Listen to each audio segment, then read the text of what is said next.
യഥാർത്ഥത്തിലുള്ള ഒരു ചികിത്സ നമ്മുടെ ജീവിതത്തിൽ പൂർണ്ണമാകുകയുള്ളൂ.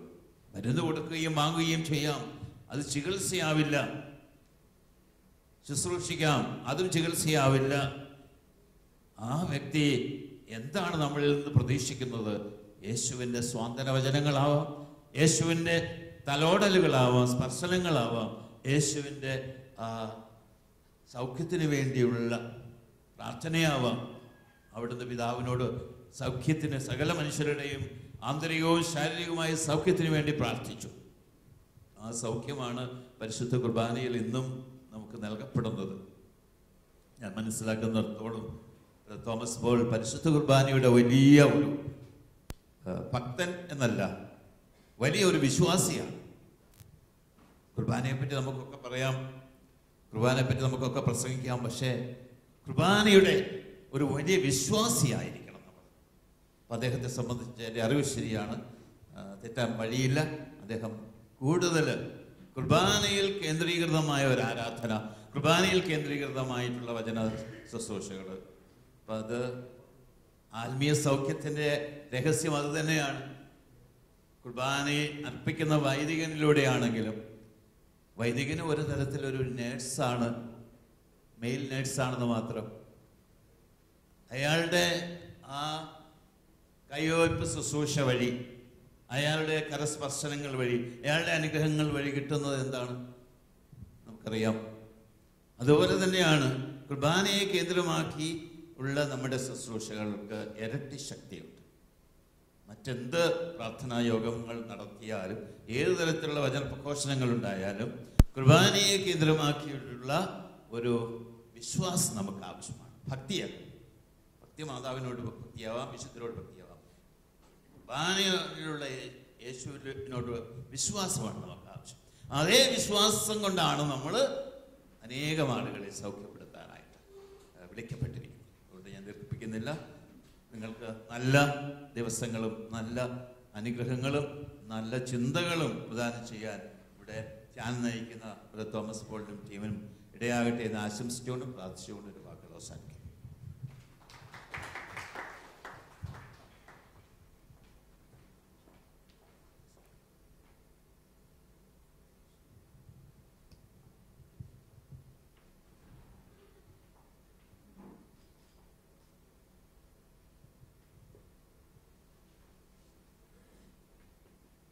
Thank you father. നമുക്ക് നമ്മുടെ സെഷനിലോട്ട് കടക്കുകയാണ്. അതിന് മുന്നായിട്ട് കുറച്ച് ഇൻസ്ട്രക്ഷൻസ് ഉണ്ട്. എല്ലാവരും മൊബൈൽ സ്വിച്ച് ഓഫ് ചെയ്തിരിക്കണം. അതുപോലെ തന്നെ കൗൺസിലിങ്ങിന് അപ്പോയിൻമെൻറ്റ്സ് തന്നിട്ടുള്ളവർ മാത്രം റൂം നമ്പർ 6 അതാത് സമയത്ത് പോവുക. അതുപോലെ നമ്മുടെ ഈ പ്രോഗ്രാമിൻ്റെ ഇന്നത്തെ ഫുൾ ലൈവ് ടെലികാസ്റ്റിംഗ് നമ്മുടെ വെബ്സൈറ്റിൽ അവൈലബിൾ ആണ്. അതുപോലെ നമുക്കറിയാം നമ്മുടെ ടോയ്ലറ്റ്സ് എവിടെയാണെന്ന് എല്ലാവർക്കും അറിയാമെന്ന് എനിക്ക് തോന്നുന്നു. നമ്മുടെ ബാക്ക് സൈഡിലാണ്, ജെൻസിനും ലേഡീസ് സെപ്പറേറ്റ് ഉണ്ട്. പക്ഷേ ബ്രേക്ക് ടൈം ഇനി ലഞ്ച് ബ്രേക്ക് മാത്രമേ ഉള്ളൂ. ഇൻ ബിറ്റ്വീൻ മ്യൂസിക്കിൻ്റെ ടൈമിൽ ആർക്കെങ്കിലും പോകാൻ അർജൻറ്റായിട്ടുള്ളവർ മാത്രം പോവുക. നമുക്ക് നമ്മുടെ സെഷനിലോട്ട് കിടക്കാം.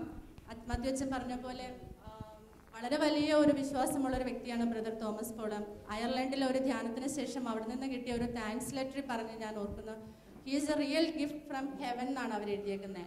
തീർച്ചയായിട്ടും വളരെ വലിയ സമ്മാനങ്ങൾ ദൈവം ബ്രദറിലൂടെ നമുക്കും നൽകുമെന്ന് നമ്മൾ ഉറച്ചു വിശ്വസിക്കുന്നു. അതിനായിട്ട് നമുക്ക് പ്രാർത്ഥിക്കാം, നമുക്ക് അതിനായിട്ട് ഒരുങ്ങുകയും ചെയ്യാം. ഒരു കാര്യം കൂടി നമ്മൾ മറക്കരുത്. റമദാൻ കഴിഞ്ഞിട്ടില്ലാത്തത് കൊണ്ട് കെട്ടിടത്തിന് വെളിയിൽ കോർട്ട്യാർഡ് ഉൾപ്പെടെ വെള്ളം പോലും പരസ്യമായിട്ട് കുടിക്കാൻ പാടില്ല. അത് ഗൗരവമുള്ള ഒരു കാര്യമാണ് നമ്മുടെ സഭയെ സംബന്ധിച്ചിടത്തോളം. രാജ്യത്തിൻ്റെ നിയമങ്ങൾ ലംഘിച്ചാൽ നമ്മളും ആരാണ് പെട്ടുപോകുക? എല്ലാവരും പെട്ടുപോകും. അതുകൊണ്ട് എന്തെങ്കിലും ഭക്ഷണപാനീയങ്ങൾ ഈ ധ്യാനത്തിൻ്റെ സമയങ്ങളിൽ പുറത്ത് സന്ധ്യയാകാതെ പുറത്ത് ഭക്ഷിക്കാൻ അനുവാദമില്ല. ഈ ദിവസങ്ങളെല്ലാം പ്രത്യേകം ശ്രദ്ധിക്കേണ്ട ഒരു കാര്യമാണ്. ഒരു കപ്പ് കാപ്പി മാത്രം അല്ലേ ഉള്ളൂ എന്ന് വിചാരിക്കരുത്. കുടിക്കാനും പാടില്ല, ഭക്ഷിക്കാനും പാടില്ല. നമുക്കറിയാം നിയമം. അപ്പോൾ അത് കർശനമായിട്ട് ഈ പൊതുവായ ഒരു സ്ഥാപനമായതുകൊണ്ട് കർശനമായിട്ട് തന്നെ പാലിക്കപ്പെടണം. സ്വന്തം വീട്ടിലാണെങ്കിൽ കുഴപ്പമില്ല, ആരും കാണുന്നുണ്ടോ ഇല്ലയോ എന്നുള്ളതല്ല. അതുകൊണ്ട് ആ കാര്യത്തിൽ വളരെ സെൻസിറ്റീവായിട്ട് നമ്മൾ പെരുമാറണം. യാതൊരു കാരണവശാലും മുറ്റത്ത് കുടിക്കാനോ വയ്ക്കുന്ന സമയത്ത് പോലും കുടിക്കാനോ തിന്നാനോ പാടില്ല എന്നുള്ളവരും ഓർമ്മിപ്പിക്കുകയാണ്.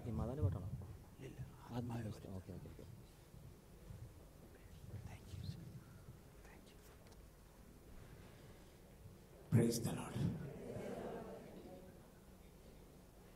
എല്ലാവർക്കും ഒരിക്കൽ കൂടി സ്വാഗതം. Thank you very much for your welcoming speech and appreciations. നമ്മളിന്ന് വളരെ മനോഹരമായ ഒരു ദൈവാനുഭവത്തിലേക്ക് പ്രവേശിക്കാൻ പോവുകയാണ്. പ്രവേശിച്ച് കഴിഞ്ഞിരിക്കുന്നു. ബഹുമാനപ്പെട്ട അച്ഛൻ അതിനൊരു തുടക്കം കുറിച്ചു. നമ്മുടെ ജീവിതത്തിലെ ഏറ്റവും വലിയ അനുഗ്രഹം ദൈവം നമ്മോടുകൂടെ തന്നെ ഉണ്ട് എന്നുള്ളതാണ്. ദൈവം അങ്ങ് ആകാശത്തിലോ മേഘങ്ങളുടെ മുകളിലോ മലയുടെ മുകളിലോ ഉള്ള ഒരു യാഥാർത്ഥ്യത്തെക്കാൾ ഉപരി നമ്മുടെ ഉള്ളിൽ, നമ്മൾ ഓരോരുത്തരുടെയും ഹൃദയത്തിൻ്റെ ശ്രീകോവിലിൽ, നമ്മൾ ഓരോരുത്തരുടെയും ഹൃദയത്തിൽ, നമ്മൾ ഓരോരുത്തരുടെയും ആത്മാവിൽ ജീവിക്കുന്നു സൃഷ്ടാവായ ദൈവം. നമ്മുടെ കൂടെ ബലവാനാം കർത്താവെന്നേക്കും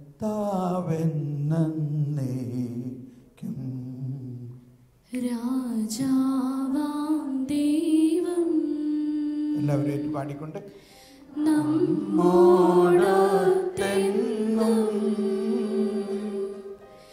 യാക്കോബിൻ ദൈവം നമ്മുടെ തുണയെന്നും. ഒരിക്കൽ കൂടി നമ്മുടെ കൂടെ ബലവാനാ കർത്താവെന്നേക്കും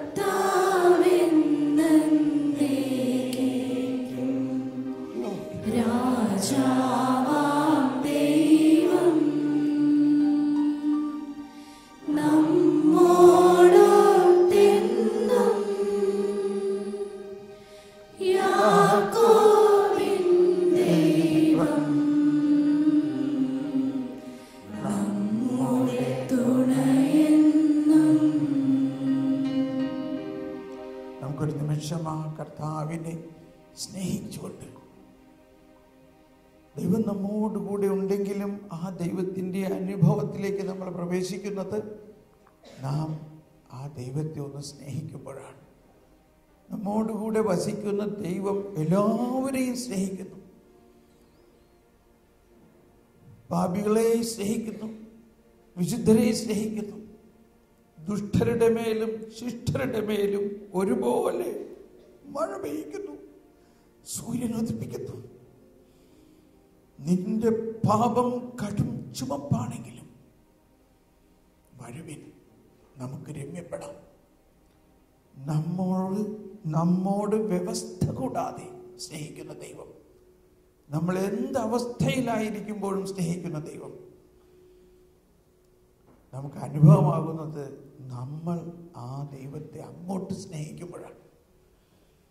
നമുക്കൊരു നിമിഷം കണ്ണടച്ച് ഹൃദയത്തിൽ ഒരു കരം വെച്ച്, ദൈവമേ, പിതാവും പുത്രനും പരിശുദ്ധാത്മാവുമായ ത്രിത്വിക ദൈവമേ, അങ്ങ് എന്നിൽ വസിക്കുന്നു, ഞാൻ അങ്ങയെ സ്നേഹിക്കുന്നു. പൂർണ്ണ ഹൃദയത്തോടെ, പൂർണ്ണ മനസ്സോടെ ഞാൻ അങ്ങയെ സ്നേഹിക്കുന്നു. പൂർണ്ണ ഹൃദയത്തോടെ, പൂർണ്ണ മനസ്സോടെ ഞാൻ അങ്ങയെ സ്നേഹിക്കുന്നു. ഒന്ന് ഹൃദയത്തിൻ്റെ ഉള്ളിൽ നിന്ന് ഈശോയോട് അങ്ങ് പറയുക, ഈശോയെ, ഞാൻ അങ്ങയെ സ്നേഹിക്കുന്നു. പൂർണ്ണ ഹൃദയത്തോടെ, പൂർണ്ണ മനസ്സോടെ, പൂർണ്ണ ആത്മാവോടെ ഞാൻ അങ്ങയെ സ്നേഹിക്കുന്നു.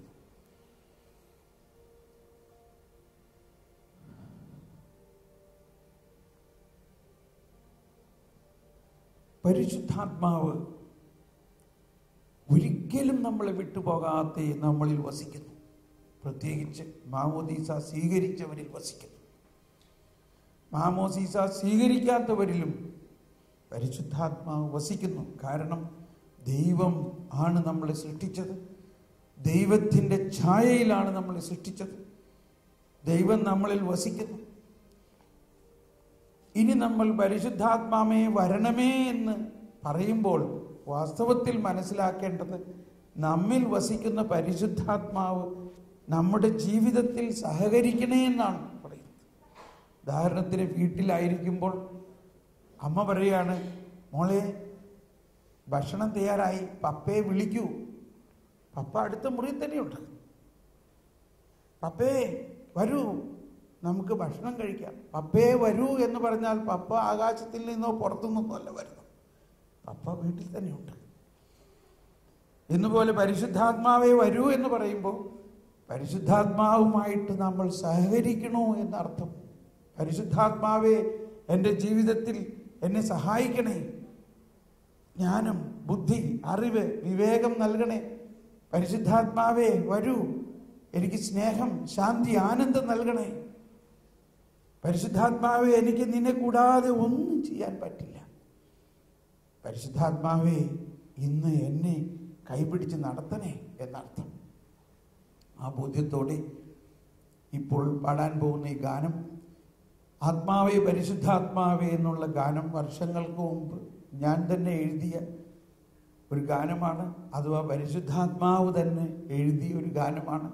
അതിലോരോ വരികളും നമ്മുടെ ജീവിതത്തെ വളരെയധികം സ്വാധീനിക്കുകയും ശക്തി പകരുകയും ആത്മീയ നിറവ് നൽകുകയും ചെയ്യുന്നൊരു പ്രാർത്ഥനയാണ്. ആ ബോധ്യത്തോടെ നമുക്കിങ്ങനെ പ്രാർത്ഥിക്കാം. എല്ലാവരും ശബ്ദം ഉയർത്തി ഏറ്റു പറഞ്ഞ് പ്രാർത്ഥിക്കാം. എന്നിൽ വസിക്കുന്ന പരിശുദ്ധാത്മാവേ, എന്നിൽ ജീവിക്കുന്ന ദൈവമേ, ഞാൻ അങ്ങയെ സ്തുതിക്കുന്നു, ഞാൻ അങ്ങയെ ആരാധിക്കുന്നു. പരിശുദ്ധാത്മാവേ, പരിശുദ്ധാത്മാവേ, എന്റെ ജീവിതത്തെ അങ്ങേക്ക് സമർപ്പിക്കുന്നു. എന്നിൽ വസിക്കുന്ന പരിശുദ്ധാത്മാവേ, പിതാവിനും പുത്രനും സമനായ പരിശുദ്ധാത്മാവേ, പിതാവിനോടും പുത്രനോടുമൊപ്പം ആരാധിക്കപ്പെടുന്ന പരിശുദ്ധാത്മാവേ, പിതാവിൽ നിന്നും പുത്രനിൽ നിന്നും ഉത്ഭവിക്കുന്ന പരിശുദ്ധാത്മാവേ, ജീവദാതാവായ പരിശുദ്ധാത്മാവേ, ഞാൻ അങ്ങിൽ വിശ്വസിക്കുന്നു. സ്നേഹം തന്നെയായ പരിശുദ്ധാത്മാവേ, എന്റെ ആത്മാവിലേക്ക് ദൈവസ്നേഹത്തിന്റെ ഒരു വെള്ളച്ചാട്ടമൊഴുക്കണമേ. എന്റെ ഹൃദയത്തിലേക്ക്, എന്റെ ആത്മാവിലേക്ക് അങ്ങയുടെ ജീവദായകമായ പ്രസാദവരമൊഴുക്കണമേ. പരിശുദ്ധാത്മാവേ, ജ്ഞാനസ്നാനത്തിലൂടെ ദൈവിക ജ്ഞാനം എന്നിലേക്ക് നൽകപ്പെട്ടിരിക്കുന്നത് ഇപ്പോൾ തുറക്കണമേ. ദൈവിക വെളിപ്പെടുത്തലുകൾ എനിക്ക് നൽകണമേ. ജ്ഞാനം നൽകണമേ, വിവേകം നൽകണമേ, വിശ്വാസം നൽകണമേ, വിശുദ്ധി നൽകണമേ. പരിശുദ്ധാത്മാവേ, എന്നിൽ കത്തി പടരണമേ. ആത്മാവേ, പരിശുദ്ധാത്മാവേ, എന്നിൽ കത്തി പടരണമേ.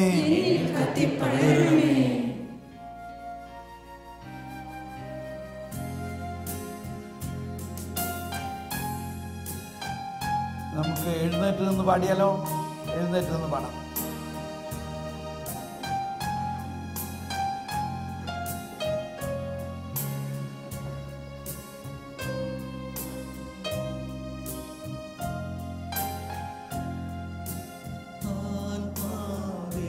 പരിശുദ്ധാത്മാവേ,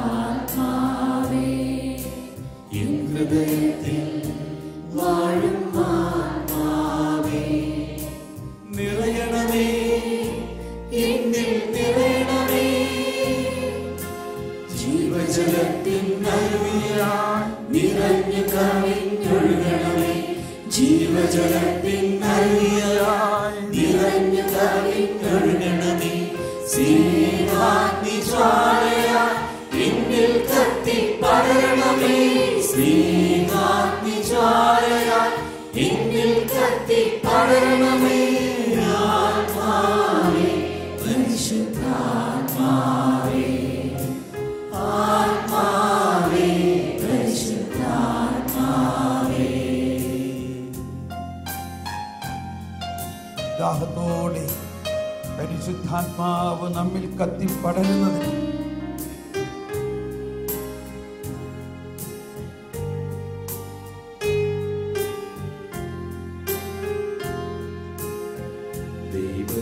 ദൈവത്തിനാലയം ഞാനല്ലോ, ദൈവത്തിൻ കൂടാരം ഞാനല്ലോ, ബോധ്യത്തോടെ എല്ലാവരും ഏറ്റുപാടി ദൈവത്തിൻ കൂടാരം ഞാനല്ലോ, ദൈവജനം ഞാൻ, ദൈവമകൻ ഞാൻ, ദൈവത്തിൻ ഓമനക്കുട്ടൻ ഞാൻ, ദൈവജനം നാം, ദൈവമകൻ ഞാൻ, ദൈവത്തിൻ ഓമനക്കുട്ടൻ ഞാൻ. ആത്മാവേ പരിശുദ്ധാത്മാവേ, ആത്മാവേ പരിശുദ്ധാത്മാവേ, എൻ ഹൃദയത്തിൽ വാഴും ആത്മാവേ, നിറയണമേ, എന്നിൽ നിറയണമേ, ജീവജലത്തിൻ അരുവിയായി നിറഞ്ഞു കവിഞ്ഞൊഴുകണമേ, ജീവജലത്തിൻ അരുവിയായി നിറഞ്ഞു കവിഞ്ഞൊഴുകണമേ, സ്നേഹാഗ്നിജ്വാലയായി എന്നിൽ കത്തിപ്പടരണമേ, സ്നേഹാഗ്നിജ്വാലയായി എന്നിൽ കത്തിപ്പടരണമേ, ആത്മാവേ പരിശുദ്ധാത്മാവേ, ആത്മാവേ പരിശുദ്ധാത്മാവേ.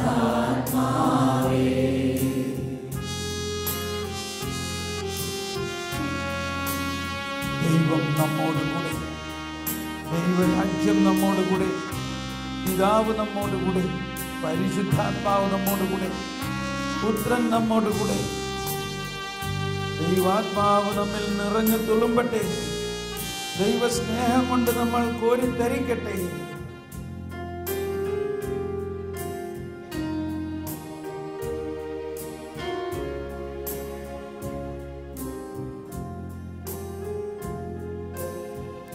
ദൈവവും മനുഷ്യനും ഒന്നായ നിമിഷം, പാപിയാം ഞാൻ ദൈവസുതനായി മാറി.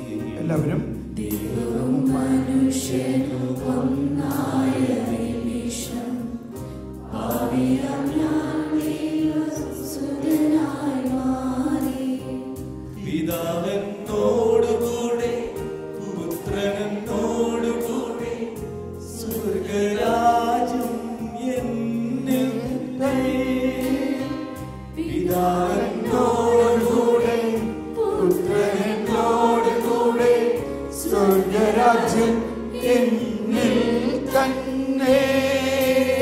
ആത്മാവേ പരിശുദ്ധാത്മാവേ, എല്ലാവരും ശബ്ദം ഉയർത്തി പരിശുദ്ധാത്മാവേ, എൻ ഹൃദയത്തിൽ വാഴും ആത്മാവേ, നിറയണമേ, എന്നിൽ നിറയണമേ, ജീവജലത്തിൻ അരുവിയായി നിറഞ്ഞു കവിഞ്ഞൊഴുകണമേ, ജീവജലത്തിൻ അരുവിയായി നിറഞ്ഞു കവിഞ്ഞൊഴുകണമേ, സ്നേഹാഗ്നിജ്വാലയായി എന്നിൽ കത്തിപ്പടരണമേ, സ്നേഹാഗ്നിജ്വാലയായി എന്നിൽ കത്തിപ്പടരണമേ, ആത്മാവേ പരിശുദ്ധാത്മാവേ, ആത്മാവേ പരിശുദ്ധാത്മാവേ. ദൈവാത്മാവ് നമ്മളിൽ നിറയുമ്പോൾ, ദൈവസ്നേഹം നമ്മളിൽ ചൊരിയപ്പെടുമ്പോൾ, ദൈവാത്മാവ് നമ്മുടെ ആത്മാവിൽ ലയിച്ചിരിക്കുകയാണ്. ദൈവാത്മാവ് നമ്മുടെ ആത്മാവിൽ ലയിച്ച്, ആ പുത്രന്റെ ആത്മാവ് നമ്മുടെ ആത്മാവിൽ ലയിച്ച് നമ്മൾ ആബാ പിതാവേ എന്ന് വിളിക്കുന്നു.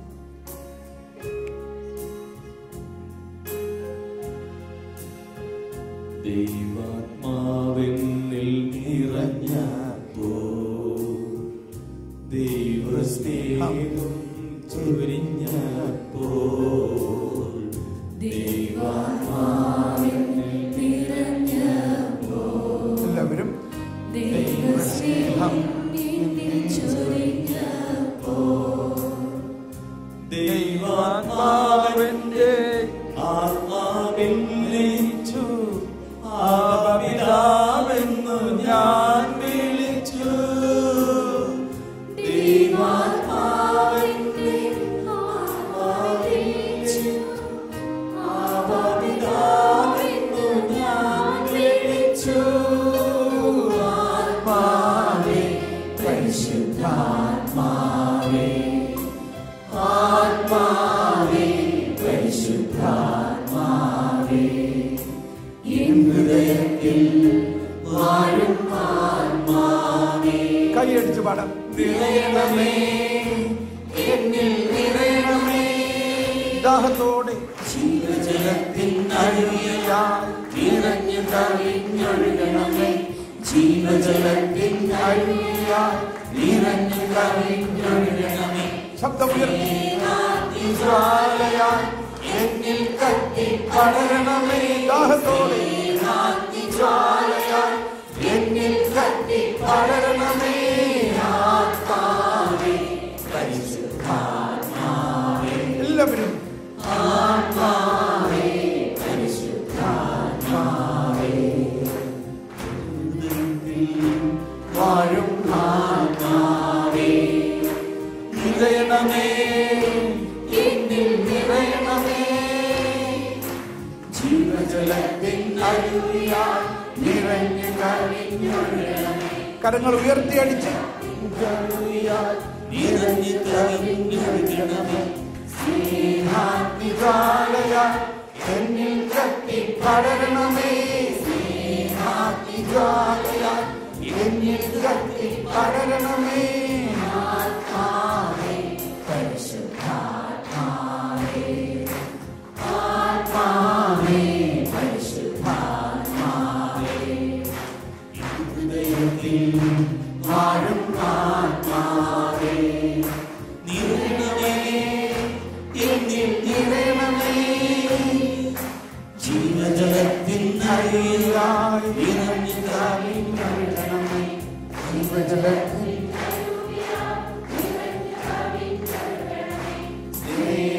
സ്നേഹാഗ്നിജ്വാലയായി എന്നിൽ കത്തി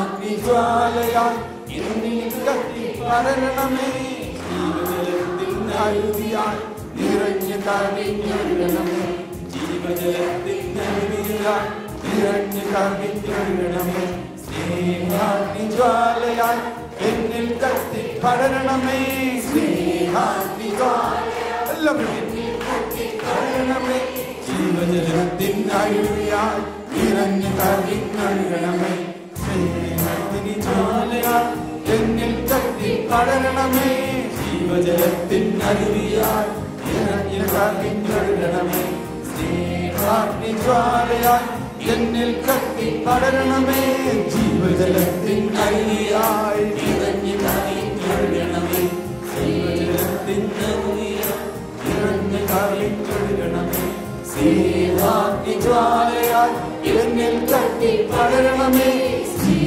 സ്നേഹാഗ്നിജ്വാലയായി ദാഹത്തോടെ പടരണം വ്യക്തിപരമായി ആത്മാവിൽ പടരണമേ എന്നാത്മാവിൽ പടരണമേ എന്നാത്മാവിൽ പടരണമേ എന്നാത്മാവിൽ പടരണമേ ദൈവസ്നാവിൽ പടരണമേ എന്നാത്മാവിൽ പടരണമേ എന്നാത്മാവിൽ പടരണമേ എന്നിൽ കത്തി പടരണമേ എന്നിൽ വാഴും ആത്മാവേ എന്നാത്മാവിൽ പടരണമേ എന്നിൽ വാഴും ആത്മാവേ എന്നാത്മാവിൽ പടരണമേ ദാഹത്തോടെ എല്ലാവരും പരിശുദ്ധാത്മാവ് നിറയട്ടെ പടരണമേ എന്നിൽ വാഴും ആത്മാവേ എന്നിൽ കത്തി പടരണമേ എന്നാത്മാവിൽ പടരണമേ എന്നാത്മാവിൽ പടരണമേ ദാഹത്തോടെ എന്നാത്മാവിൽ പടരണമേ എന്നിൽ കത്തി പടരണമേ എന്നാത്മാവിൽ പടരണമേ എന്നിൽ കത്തി പടരണമേ പടരണമേ എന്നാത്മാവിൽ പടരണമേ മനസാക്ഷിയിൽ പടരണമേ മനസാക്ഷിയിൽ പടരണമേ എന്നിൽ കത്തി പടരണമേ മനസാക്ഷിയിൽ പടരണമേ എന്നിൽ കത്തി പടരണമേ മനസാക്ഷിയിൽ പടരണമേ എന്നിൽ കത്തി പടരണമേ ഭാവനയിൽ പടരണമേ എന്നിൽ കത്തി പടരണമേ ഭാവനയിൽ പടരണമേ എന്നിൽ കത്തി പടരണമേ ചിന്തയിൽ പടരണമേ എന്നിൽ കത്തി പടരണമേ ചിന്തയിൽ പടരണമേ എന്നിൽ കത്തി പടരണമേ എന്നാത്മാവിൽ പടരണമേ എന്നാത്മാവിൽ പടരണമേ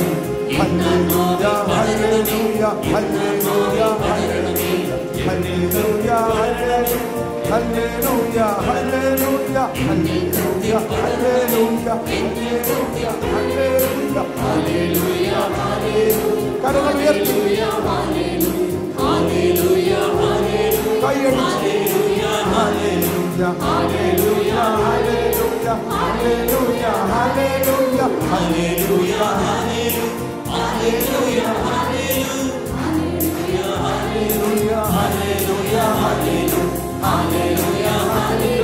ഹല്ലേലൂയ ഹല്ലേലൂയ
നമ്മെ സൃഷ്ടിച്ചത് എന്തിനു വേണ്ടിയാണ്? ദൈവത്തിന് വേണ്ടിയാണ്. ദൈവത്തോടൊന്നാകുന്നതിന് വേണ്ടിയാണ്.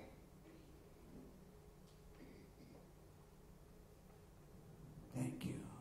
നന്ദി ദൈവമേ, നന്ദി യേശുവേ, നന്ദി പരിശുദ്ധാത്മാവേ. Praise the Lord. നമുക്കിരിക്കാം.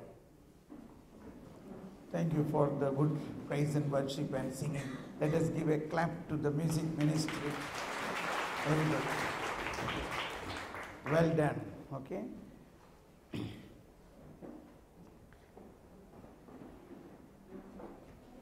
ഈ പ്രഭാതത്തിൽ തന്നെ കർത്താവ് നമുക്ക് വലിയ ഒരു സന്ദേശം ആണ് നൽകിയിരിക്കുന്നത്.